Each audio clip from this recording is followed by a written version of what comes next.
Hello and welcome everyone to the first quarter webinar here at BMA Financial. And you are in for another treat. We had a great quarterly webinar at the end of last year. And now this year we have our new partner joining us again for another great time. Thank you for joining. And without further ado, we want to jump in and bring on our executive director, Dr. Steve Crawley from BMA Financial. Steve, welcome to the webinar. Well, thanks, Ryan. And I want to echo your sentiments to our audience today and just say good afternoon. Thank you for joining us. Thank you for being here with us. As we've mentioned at BMA Financial, we want to be a resource not only to individuals, which is obviously a big part of what we do through our retirement plan, through the benefits that we offer through the BMA Financial Insurance Services, but we also want to be a resource for our churches. And so I think today's webinar, you're going to find that to be just the case. And we're excited about the topic because we feel like it is one that is of paramount importance as we seek to be good stewards of what God has given us. Tell you what, let's open with a word of prayer and then we'll dive in. Okay, would you join me, please? Father, we come before you on behalf of all of those that are gathered in this meeting today, thanking you for this opportunity to come together and sharpen each other with regard to being better stewards of what you've entrusted to us. And Father, I want to pause and just pray on behalf of our BMA churches that you provide them with abundant resources so that they can fulfill the mission of God right there in their local communities, but also as we band together and associate as churches throughout America and throughout the world, that you will bless our efforts to fulfill the Great Commission, to make disciples of the nations. And as you bless us with these abundant resources, Lord, we pray for wisdom to steward them well. And that's what we want to address today. So we pray that you will bless our time together. And for those who are in positions to help manage the finances of our churches, we pray that you will bless them in those roles, which are so very important. And may this be a benefit for them today. In Christ's name we pray. Amen. Amen. Thank you, brother. Well, a few years ago, we were introduced to a new term that has become really more and more common in recent months, and that is a term called check washing. And I was not familiar with that until just a few years ago, but it's a form of fraud where a thief steals a check from the mail, then uses chemicals to erase the original payee and the payment amount information. And often they'll rewrite that check for a larger sum of money and deposit it to their own account, essentially washing away the original details to create a new fraudulent check. And we've seen a recent surge in this type of fraud involving stolen checks. And it really hit close to home here at BMA America when one of our entities, BMA Global, actually had that happen on a couple of occasions. Fortunately, the bank caught it, but it still involved a lot of hassle to deal with that. I was talking with Tina Cummins, the lead accountant for BMA Global, and the first time it happened, they had to close their account, which was, just a frustrating thing to go through when you've had the same account number for so many years.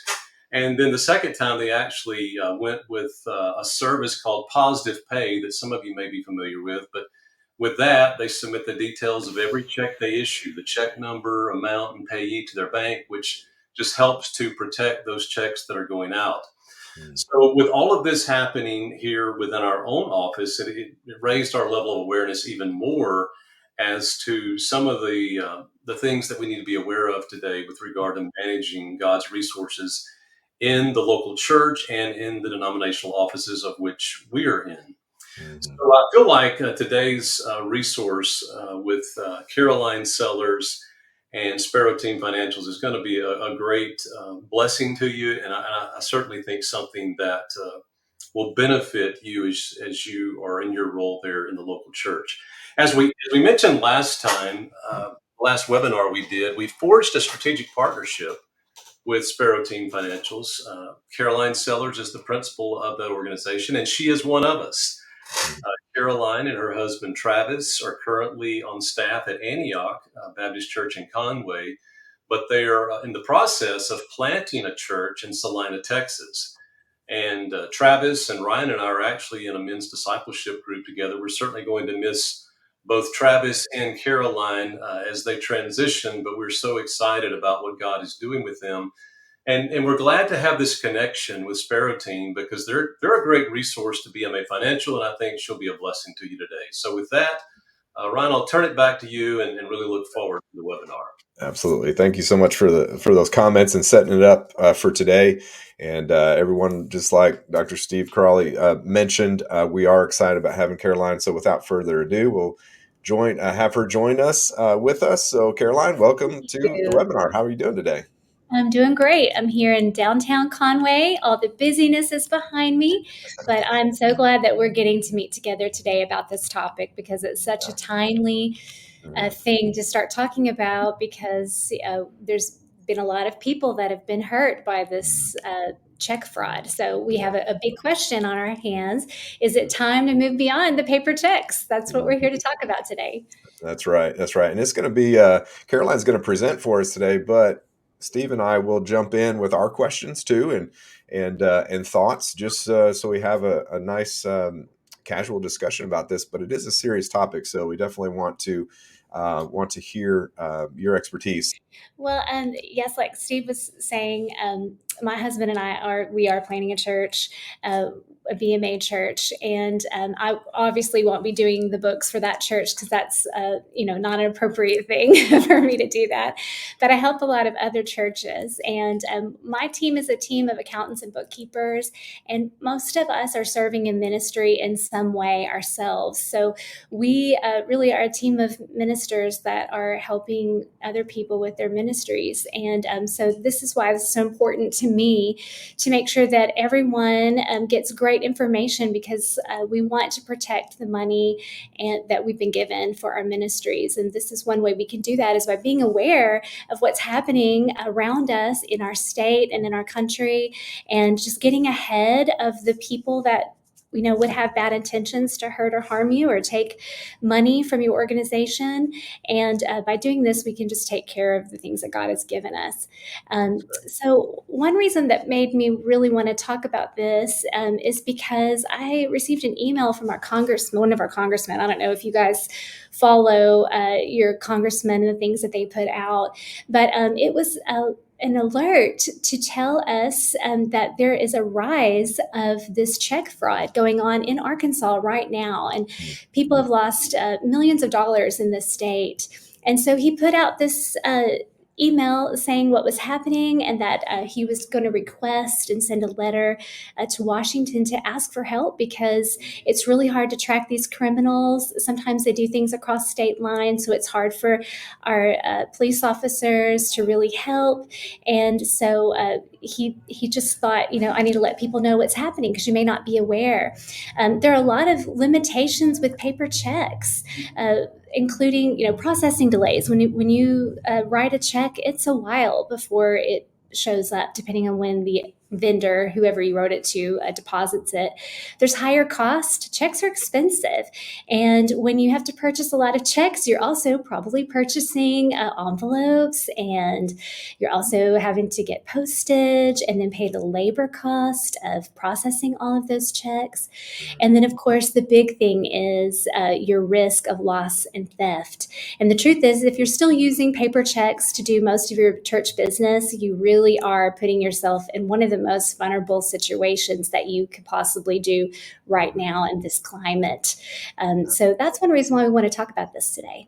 Yeah, and I know you've got something. I don't want to steal your thunder, but I definitely agree with this already. I mean, I think we all come in contact with this some way, somehow, Mm. and so I know you've got some other ways that things can go wrong with checks. So I'll definitely wait on that for sure. But yeah, this is powerful to see this. I didn't see this actually. So Well, Yeah. Caroline, one of the things we experienced here at BMA Mhm. Global, I was discussing this with Tina. She did file a police report, and Yes. also she filed a report with the U.S. Postal Service. But Mhm. as you've just mentioned, not that they don't care, it's just it is so difficult, especially Right. when it is an interstate transaction, Mhm. and they have limited resources, limited investigators. There are so many things going on. It is very difficult to catch someone who is actually perpetrating these type of fraudulent activities. And so that makes it even more important that we look at ways to circumvent it Yes. happening in the first place, right? Right. Any child with a computer has the technology right now to take a picture or scan a check and change the information on the check.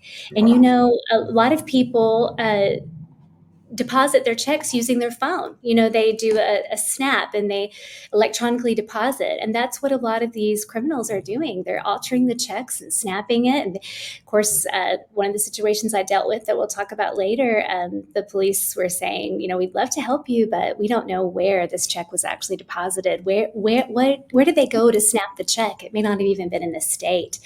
And so that's one of the reasons why we need to talk about this today and find some digital payment solutions, hopefully, that will be more efficient and speedy and efficient, and make us less vulnerable to the check fraud. Right. Absolutely. Yeah. So on this slide here, this kind of is highlighting what the congressman was talking about: this organized theft via mail. Criminal activity has become so organized. This is not what you think. They're not one-time criminal events. These people are planned, they've organized this, they have an organization, they're taking in millions of dollars. So we are playing with the big leagues here. So we've got to get ahead of what they hope that you don't catch on to, which is that when you write the check, you're releasing it out into the wild with all of your information. And it doesn't take much for them to be able to exploit you. And they're hoping that you do not figure that out. So there was an interesting statistic that I came across that at least 10 people will touch your check before it actually reaches the desired location. So that's just another way that it makes you really vulnerable to write those paper checks. There was a church that I was working with in Little Rock, and we were trying to make digital payments whenever we could. So there was an organization that was a nonprofit that the church had collected money for, and we were going to pass that on to that organization. I wanted to pay them like direct deposit, but they weren't sure about it because it's really new to a lot of people to think, oh, I could, get a direct deposit from you. They just weren't sure about it, so they preferred a check. So we did. We sent the check, and their mailbox got hit, and they did not receive our check and several other checks as well. And they called us about it. And when I looked on the bank feed, I could clearly see the check had been cashed. There was the check number, the amount was correct, everything looked perfect. There was nothing there to alarm me or anyone else that a check fraud had occurred until I opened the attachment and I could see the image. And when I looked at the image, I could see that they had changed the name of the person receiving the check and all of those things on the check detail.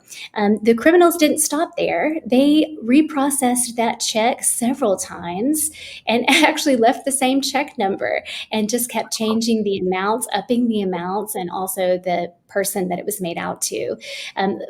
Thankfully, the bank was able to catch or stop the transaction from happening on the pending transactions. But the first transaction actually did go through, and it took a long time to get that money back and get it to the correct organization. And so the police, of course, we called the police because it was a lot of money, several $1,000s. And of course, the police were very sorry this had happened, but there really wasn't anything they could do to help stop this. And they actually thought it was probably an inside job with the post office, because this was not just a mailbox that was exposed to the street. It was actually a locked box. And so we know that this was part of that organized crime activity that's happening right now. This just happens to so many individuals with the checks. Yeah, that's scary. And when you say 10 individuals, and think about this, even in our churches, we have to really make sure that that we vet are people that are handling the checks within the church, unfortunately, right? I mean, have you heard of any type of someone maybe coming in new to the church and maybe have forged their identity and gotten involved with that? I know that's kind of like a movie or TV, but have you heard anything Right. about that? Um, Not specifically like that, but I've heard of bags of money and checks disappearing.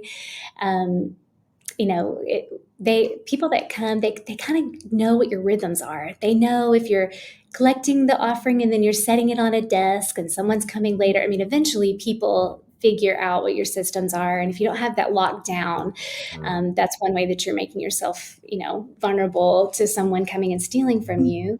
yeah. um, but I have heard of this is a terrible thing that happened, but a staff person who changed the numbers on their check Mm, one time. That was a terrible thing. yeah. So yes, when you're using checks, especially within the church, we want to have those internal controls set up to protect the people that we love, and then Mhm. most importantly, we want to make sure that we're not leaving ourselves open to criminal Yeah. activity outside the church. Yeah, absolutely. Oh, I have a good comment from Jeff here, and he's had something like this happen to him, and so he's asking us to kind of revisit the recommended ways to help. I mean, the action that you do take. I think Steve, you mentioned you guys took a certain course of action. Do you want to elaborate on that just a bit? Yeah, well, as we're advocating in this webinar, I think the first course of action would be is if you can move from manual checks, if at all possible, to ACH, Mhm. which is just an acronym for Automated Clearinghouse, which is bank to bank transactions. Mhm. Because as Caroline has shown on this screen here in front of us, personal banking information and identity are in the hands of up to 10 individuals before a check reaches the desired location. Mhm. Well, that's obviously a lot of opportunity for fraud. Right. Absolutely. So, first off, I would say, if at all possible, move from manual checks to ACH in every possible situation you can. Mhm. We have done that with the BMA retirement plan, where churches used to send all of their money to the BMA office, and then we would take those manual checks and process those and deposit those. And then ultimately we would cut a check, and that check would be mailed to our custodian. And then the custodian would actually transfer funds into their accounts. And so not only was it unwieldy, but it was just really unsafe. So we've really pushed our churches to use ACH to upload their transactions, Mhm. the retirement withholdings, because A, it gets the money into the market sooner for the employees, but B, it's just a lot more safe because of the things that we're talking about here. Yeah.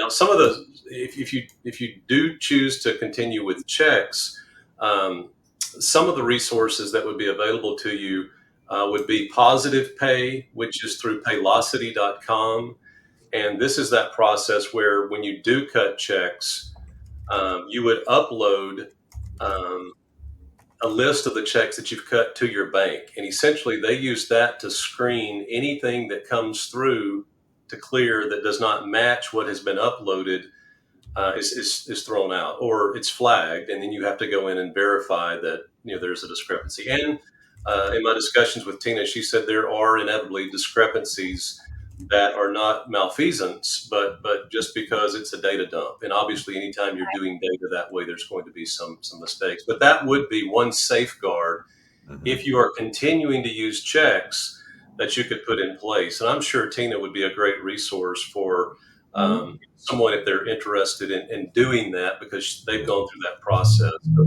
those Yeah. are a couple of things I would mention with regard to that, Ryan. It's great. I've used Positive Pay. Actually, the church that I referenced just a moment ago that had the check fraud happen, and we did Positive Pay right after that. Positive Pay does have an expense to it. It is a lot more secure to do your checks like that. There are some disadvantages to Positive Pay.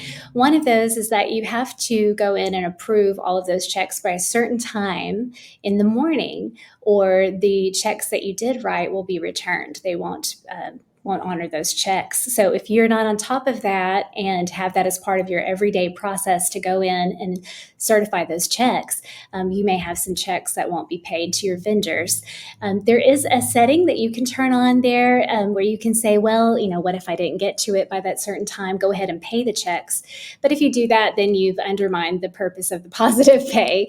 So if you do choose to continue to write paper checks and you use the positive pay, just know ahead of time that there is an expense to that. It's worth it if you're writing a lot of checks.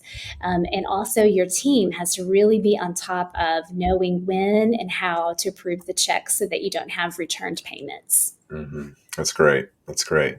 Well, so let's look at what I like to say what is it? A good defense is the best offense. So I think that's Yes. really what we're talking about, right? Yeah, we need to look at some other types of payment methods. And one of the first things we need to talk about is direct deposit for payroll. This is one of the easiest first steps. If you haven't moved away from paper checks, this is one of the first things that you probably should do is to set up your payroll for direct deposit. The way you would do that is you will have your staff to fill out a form that gives you permission to give them a paycheck that's by direct deposit where they put their banking information. You use that either in your accounting software or even just directly through your bank. A lot of banks have an ability for you to go in and run your payroll right from your bank portal.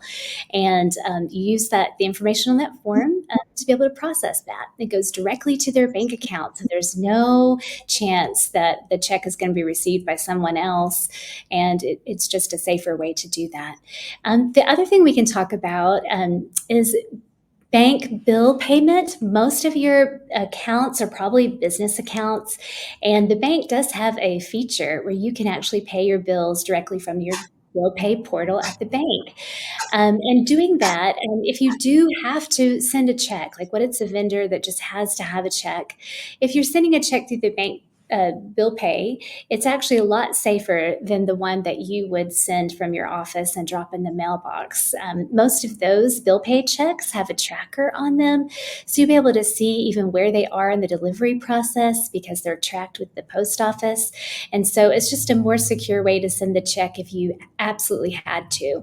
Of course, the best way to handle this is to not do the checks at all and to log into all your vendors' bill pay portals. Like your electric company probably has a portal that you can log in and pay directly from there. If you don't want to use a credit card, that's okay. They usually take electronic checks as well. So you're just filling out your bank account routing number just like you would off of your check. You're just putting it into the portal and making your payment. And then also using automatic bill pay for those bills that you know that are going to reoccur every month. That's just a smart way to do it because it will be paid on time every time, and then you can set that up from your bank account, so it's a safe way to pay as well. One thing I do want to mention though, if we're moving towards these digital type transactions, we are not out of the woods for fraud because these criminals are very smart. They adapt very quickly, and as we adapt, they are adapting. And so when you move to this digital idea, you need to think, how am I going to protect myself digitally as well? And one of those things is you need to manage all of your passwords for these different vendor payment portals in a passwords manager like LastPass or NordPass, and they need to be securely encrypted and locked in so that no one can steal your passwords. There's some other things that you need to think about. Fraud prevention techniques for these digital fraud scams that sometimes even target churches.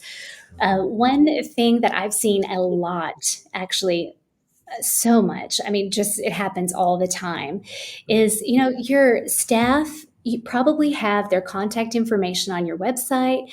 They've probably got their email there, their role in the church, their name. A lot of those details are on public, so the criminals can see that. And I've seen this happen a lot where I will get an email that is posing as someone from the staff, And it'll even say like pastor so and so. And so initially, when you get the email, it looks like it's really from that pastor. But then when you dig a little deeper and you look at the actual email details, you can see that it's usually a long string of letters and numbers and weird things, dot something, or Gmail or something like that, Hotmail. And they'll be asking, hey, I changed my bank account for payroll, and I really need you to update it before the next payroll. Here's my information. Will you update it for me? Or something like that. And so they send this false email asking to update payroll information. So another thing that happens, we've gotten a lot of emails from different people on what it looks like on staff, asking us to contact them. They have something they need us to do for them. It's usually some kind of financial task, and it's not really coming from the real pastor. So what we need to do is educate your staff and your congregation members on recognizing and preventing these type of fraudulent activities, because they are just going to become more prevalent as time goes on. And so one of the things I would do is never allow payroll changes to happen in any other way than in person or filling out a paper form. Don't ever, just have that policy. If you email me about this, I'm not going to update the payroll. We have to talk in person, or I need something on paper. You could also make sure that you have financial policies in place for expenses and requesting checks, and make sure that you set those financial policies in place and you follow them. You actually follow them. And a good rule of thumb is to have 3 people involved in the check writing or check approving or bill pay approving and reviewing. If you've got 3 people looking at something, there's a good chance you're going to catch all of those little things that happen. That's great. That's great. We've got a couple of comments that have come in. Debbie has asked if you recommend doing some sort of mobile deposit for donation of checks. So we talk about bill pay and that sort of thing. But what about donations? Instead of taking the donation checks to the bank, are we doing the same thing with donations here, or what's your recommendation for donations? I would definitely recommend that if you don't have an online contribution platform where people can go and make contributions to you in an online way, whether they're using ACH, they can sign up for, recurring payments, or different other types of digital payment options. That's one of the first things that you need to do to just protect your people, so that they have that option where they can pay you digitally, electronically. There are a lot of platforms that have text to pay, which is a great way to do that. It links directly to their bank account. And then you can also have a link on your website where they can go in and set up their payments, just like they would on any other kind of portal. If you do receive checks, you need to have some rigorous standards in place with your money counting team. How are we going to receive these checks? Where do they go once we get them? They need to be locked up, obviously. Then they need to be counted, and by 3 different people that are not related. There needs to be some documentation that a deposit needs to be made, and someone needs to, in a timely fashion, take those checks directly to the bank. So I don't think that you're going to be able to get rid of the idea of people writing you checks, but you could give them other payment options that are safer. And as time goes on, people are moving towards these digital payments. It's just the way our culture is shifting.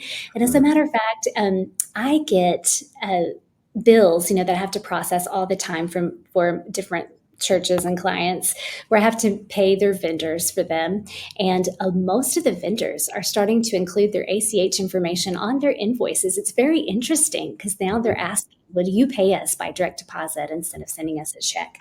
Everyone's shifting that direction. Yeah, that's great. And so how do we get people adopted? Jeff also asked this too. How do we get people to actually take advantage when we do get this set up? Because even though it's been around a long time, it still can be, it's a little bit scary. Right. Well, depending on what platform you use, a lot of those platforms have marketing materials ready to go for you to use for your church, to educate people on what you're doing, what the payment options are, how they can do it. A lot of them provide beautiful graphics and even little videos that you can show in church to teach people. And signage is very important. You really have to market internally to to your people and let them know what's happening and what their options are. Yeah. I've made the recommendation before that you have a Sunday where you have an emphasis on, we want to show you how to do these things. And so after church, we're going to the fellowship hall and we're going to have some ice cream. We're going to have people there who know how to do this, and we're going to help you get set up for your online tithing and giving and how to do this. Sometimes you have to do that when it's very, very new for people, but so worth it because they will just be able to make their payments faster and easier. Yeah, I'll absolutely. interject right there, Ryan. It was 2018 when the new administration took over for what was Ministers Resource Services. And at that point, everything was manual. And we began the process of trying to automate as much as possible. And we're 7 years in now. And I think we're down to 20 some odd churches that are still cutting a check. But that's down from 200. And so one of the things I would say there's resilience as well, just keeping that in front of the people. And it just takes time. Hmm. But we've seen success with it. We're not where we want to be, but we're certainly not where we were. So Yeah. I would say be resilient as well. Yeah, for sure. Well, Yeah. before we move on here, Caroline, do you have any suggestions? Mark has asked for a few recommendations on a plug and play solution that people can put on their website for people to access.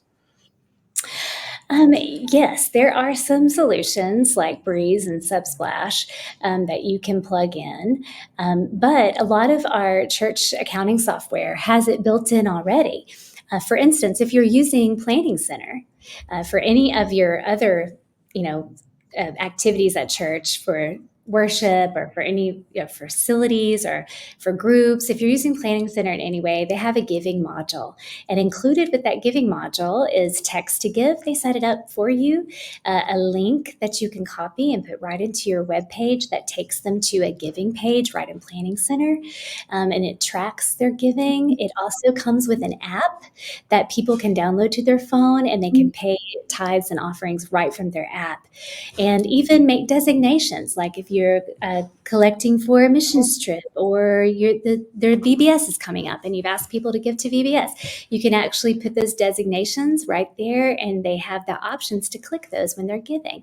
It's actually very, very easy. It incorporates right with Planning Center. Realm also, which is an ACS product. If you're using that, within that accounting center, they have the same thing where it integrates with your website. There's an app. You can even generate a QR code to put like in your bulletin, and you can say, hey, snap this QR code. You'll be able to give very easily from here. So these platforms are catching on, all of these accounting platforms for church, and they're starting to provide those options for you to use, because that's the way we're drifting and moving. So I would be interested to know what accounting software that they're using, or if they're using a church management software, because probably that tool exists and they just don't know that it's available to them. Yeah, that's great. That's great. Well, so yeah, take us through what we really need to know about implementing this. So I know we've kind of hit it Yeah. already, but go ahead. Well, one of my notes here, I was going to talk about positive pay. So I'm so glad that Dr. Crowley brought that up, because that is one of the options. But also, we need to talk about, before we get into these five, the password managing and multi-factor authentication. Make sure that you have a password manager platform. LastPass, NordPass, any of those will work. Store all your passwords there so that they're safe. And if you have the option for your email and then also for your passwords to do multi-factor authentication, make sure that you've clicked the button and said yes to that. What that is when you log on to a website, they want to do a second step to verify your identity. Normally, they send a text to your phone and you have to enter a code, something like that, to prevent someone from being able to, hack your password, and then they have access to all of your data. So I want to make sure that we're talking about that.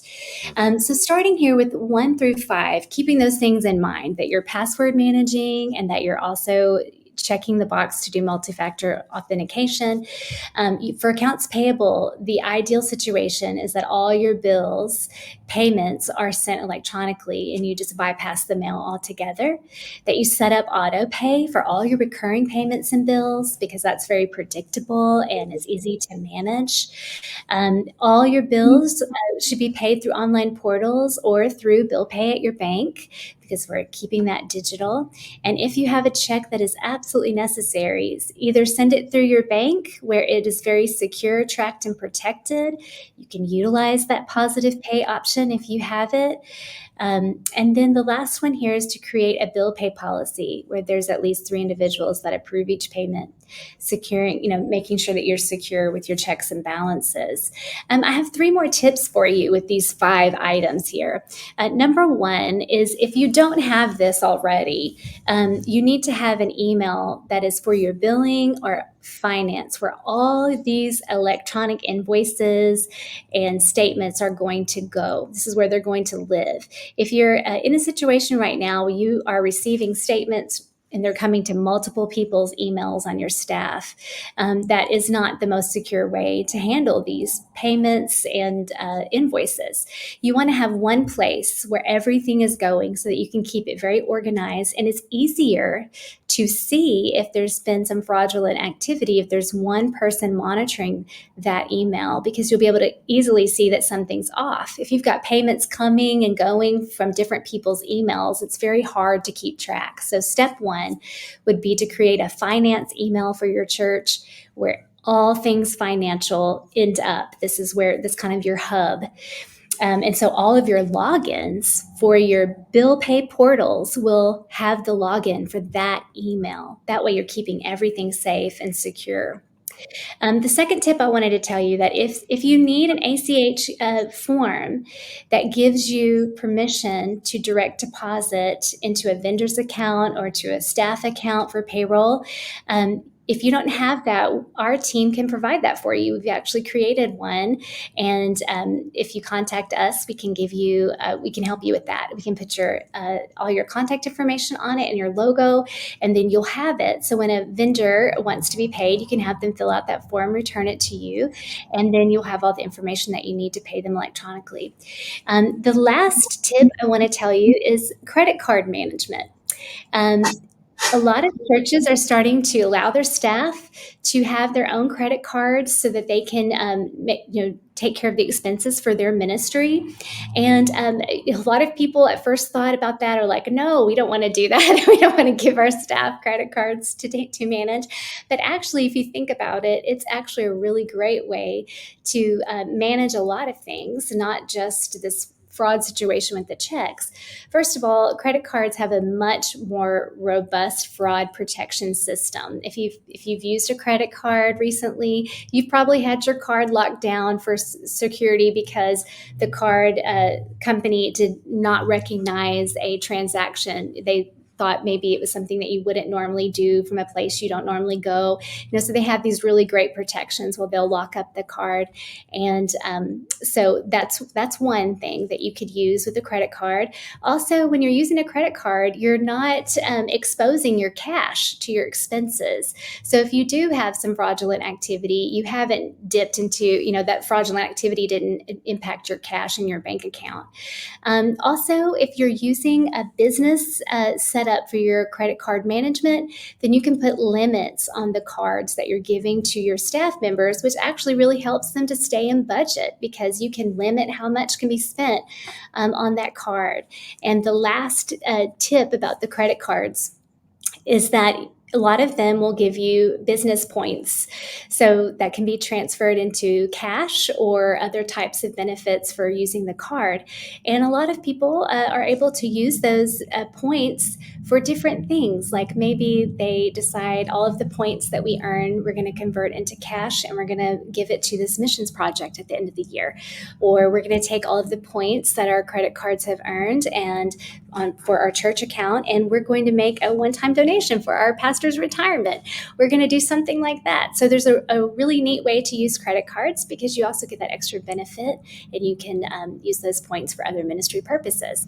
So those are just some tips. Make sure you have an email where everything's going to go, because you're going to call all of your vendors and you're going to tell them, we want to start using electronic payments, and so we want you to send us our invoices to this specific email for managing our digital payments, and we want to pay you by ACH. So you're going to set all those things up. So you'll need an email for that.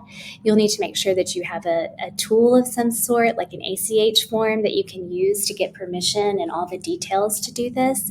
And then also you'll want to explore other ideas, because we have to be creative since the criminals are creative.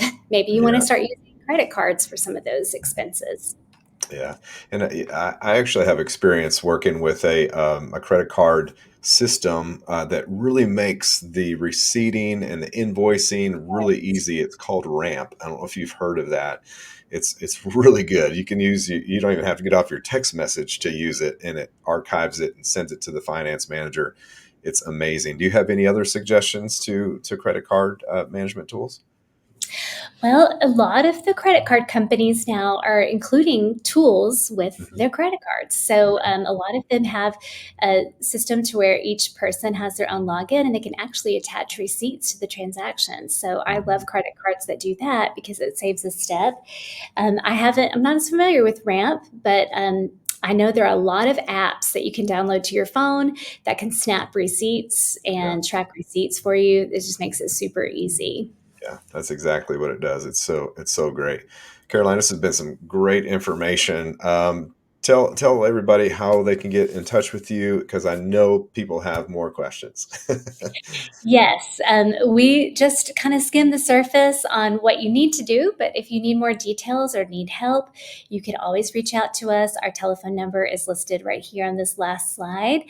Here's our email address. You can also go to www.sparrowteamfinancials.com. There is a form on our contact page where you can request more information, or even request that we give you a call and help you out. So if you reach out to us in any three of those ways, and let us know that you'd like this direct deposit ACH form. This is a free resource tool for you. We'll get your logo and some of your information, and we'll get it created for you and send it right over so that you can start using it. If you find that this is an overwhelming thing and you just really need a team of people to help you get it set up, we are here for you to help you. So just let us know if we can provide those services for you. That's what we're here for. We want to see all of our churches, start using these other payment methods to reduce your vulnerability to this check fraud that's going on, especially in our state right now. Absolutely. It's really and it reminds me, Steve, of just everything we talk about all the time is financial stewardship. Is this not just another way to steward God's money God's way? From a macro perspective, Hmm. what Caroline has shared today, I think it is time to move away from manual checks. When you consider, the enhanced security, the cost efficiency, uh, Hmm. the typical cost of an ACH transaction is what? No more than 50 cents and sometimes less. Whereas if you look at the printing and mailing and manual handling of a check, it could be $4 or $5 per transaction. You look at the faster processing times, the improved record keeping, Right. traceability, it just enhances all of these things. And so, yeah, I do think it is directly related to being a better steward of what we've been entrusted with. And so, Hmm.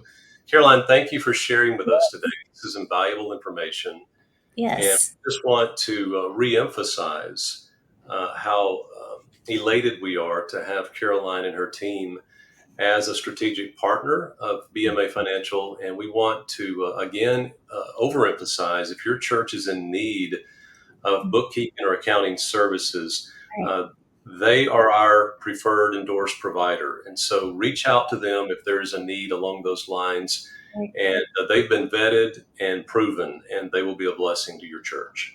Yeah, that's great. Yes. If you have any questions at all, we are here to help you. So, um, please call us if you have a question about something you heard about today. We want to help. We want you to be set up. So we're here for you. That's great. Caroline, thank you so much for your time and putting this together.